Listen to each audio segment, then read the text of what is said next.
Najočekivaniji telefon ove godine je konačno u prodaji i na papiru za svoju originalnu cenu nudi izuzetno dobre specifikacije. Ali hajde da vidimo da li je sav taj hype oko ovog telefona opravdan.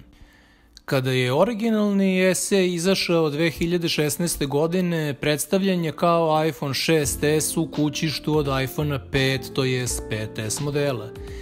I u stvarnosti smo to i dobili. Telefon koji tehnološki ni malo ne zaostaje za flagshipom. Imao je isti chipset, istu količinu rama, istu zadnju kameru, istu tehnologiju ekrana i sve tada dostupne tehnologije koje su bile i na flagship telefonu. Sa druge strane, ovde imamo telefon koji ne deli sve tehnološke aspekte sa trenutnim flagshipom kompanije Apple, već zapravo koristi tehnologiju iPhone 8 uz dodatak A13 čipa koji je pozajmljen iz iPhone 11 i iPhone 11 Pro.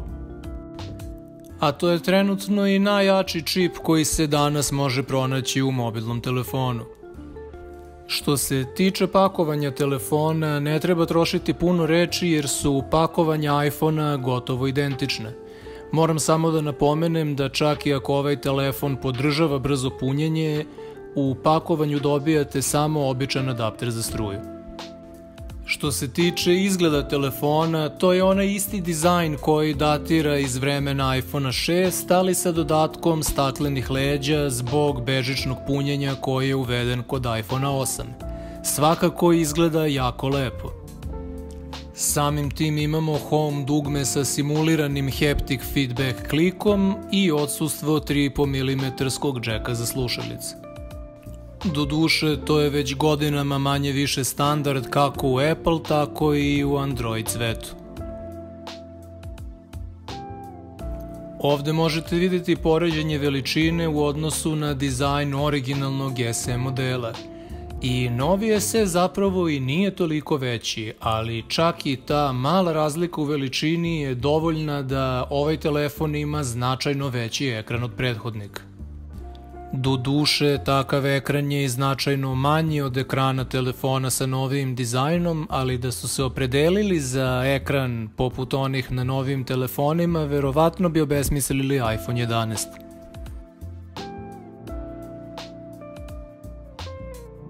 Što se tiče fluidnosti rada telefona i generalno korišćenja, mislim da nije ni bilo sumnje da će sve na ovom telefonu leteti.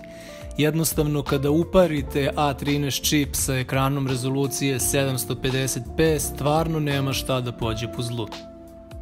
Jednostavno, šta god budete poželeli da uradite, to ćete i moći, jer u vašem telefonu imate trenutno najjači čip za mobilne telefone. I iskreno smatram da prosečni korisnici nikad neće ni moći da iskoriste pun potencijal takvog čipa. S obzirom na to, ovaj telefon će odolevati izazovima još mnogo godina, a to će sve naravno i biti propraćeno update-ovima sistema, pošto Apple jednostavno vodi računa i pruža dugu podršku. Doduše, na osnovu rezultata iz benchmarksa mogu da primetim da je čip underclockovan u odnosu na onaj u 11 i 11 Pro modelima, ali to je verovatno kako bi baterija na ovom telefonu trajala duže. Baterija je svakako mogla biti bolja, ali je srećom bar možete bežično dopuniti. Kada smo kod kamera, dugo se špekulisalo koja zadnja kamera je u pitanju na ovom telefonu i mogu vam reći da je u pitanju zadnja kamera sa iPhone 8, ali ona u kombinaciji sa A13 čipom jednostavno daje bolje rezultate. I ne samo kamera, bukvalno svi drugi delovi osim ploče su identični kao i u iPhone 8, tako da u SE-u možete koristiti delove iz iPhone 8 i u iPhone 8 delove iz SE-a. Što se tiče kvaliteta snimaka, a kasnije i slika, ja sam ih uzimao na onaj način kako bi to radio najobičniji prosečan korisnik. Znači, samo upalim kameru i krenem da snimam ili slikam.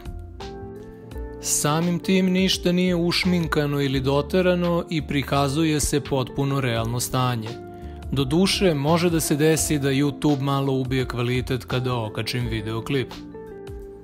Ja sam kvalitetom kamere sasvim zadovoljan i pogotovo ovim 4K 60 fps modom i nadam se da ću uskoro zameniti stari SE i krenuti da snimam recenzije upravo novim SE modelom. Ova dva isečka su snimljena iz hoda čisto da biste mogli da vidite razliku u nivou stabilizacije u odnosu na 30 fps i 60 fps režim. Režim od 60 je svakako bolji, ali imajte u vidu da 1 minut takvog video snimka u 4K rezoluciji zauzima 400 MB na vašem telefonu. Ovde sada imate priliku da vidite nekoliko slika, uključujući one nastale pod režimom veštačkog osvetljenja, kao i one pod režimom ograničenog veštačkog osvetljenja. A na kraju ima i jedna slika s polja noću. Kamera ovog telefona ne podržava noćni mod, mada meni on iskreno uopšte ne nedostaje. Ako vam pak on ipak treba i često koristite kameru noću, onda se bolje opredelite za iPhone 11.